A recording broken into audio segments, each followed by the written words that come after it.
Top Brexit losers. Britain makes the rest of the EU suffer the great consequences of Brexit. Britons have brutally mocked and attacked the European Union after a damning new report revealed the bloc member states who have suffered the most as a result of Brexit. The damning figures have been published, and unsurprisingly, as the European Union's dominant member state, Germany has come out as the biggest loser after its economy plunged £12.2 billion in the last 12 months compared with 2016, the same year as the Brexit referendum vote.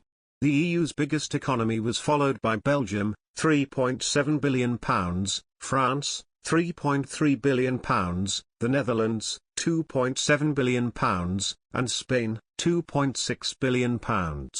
In another devastating post-Brexit blow to the EU, the website also revealed British consumers bought £28 billion less from the bloc compared to the referendum year. Now Britons have launched a savage attack against the EU, brutally mocking its struggles since Britain voted to leave the bloc in more than 5 years ago. Reacting to our story, one reader raged, how they hate it when their lies are exposed. They think the rest of the world didn't notice the EU's despicable behavior towards the UK, and the people on mainland Europe. They are mistaken. A second person said, Britain leaving the EU made it look a bad apple, and the actions of the EU, petty and vindictive, showed the world what the EU was, a bad loser with nothing. Another reader commented, that's a very good start to ruining the EU economies.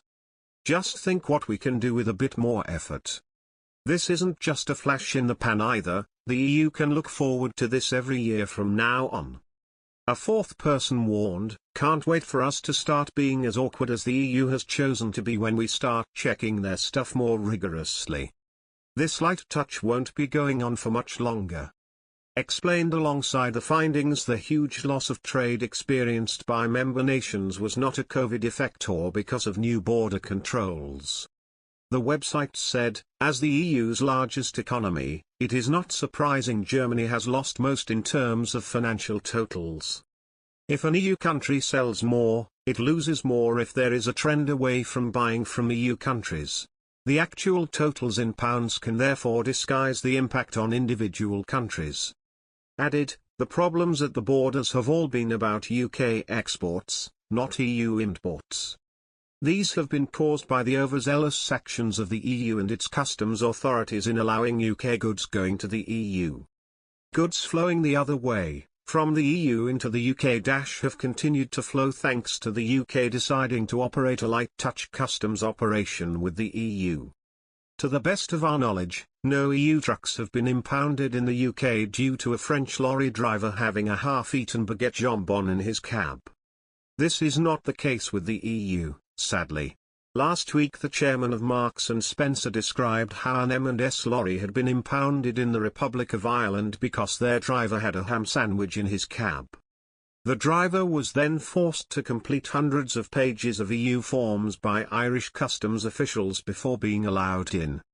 British people have nothing against EU27 people, it's the EU autocracy that's the problem. As we wrote yesterday, any move by British people and businesses to buy less from EU27 companies has nothing to do with the British public's views about the citizens of EU27 countries. Also lashed out at the Brexit project fear-doom-mongering, branding it utter tosh.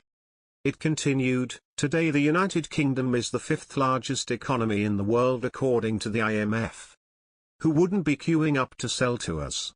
We represent a massive market for global producers.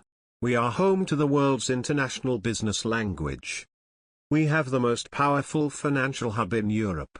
English common law is widely respected around the world for the protections it gives and the efficiency it provides in doing business.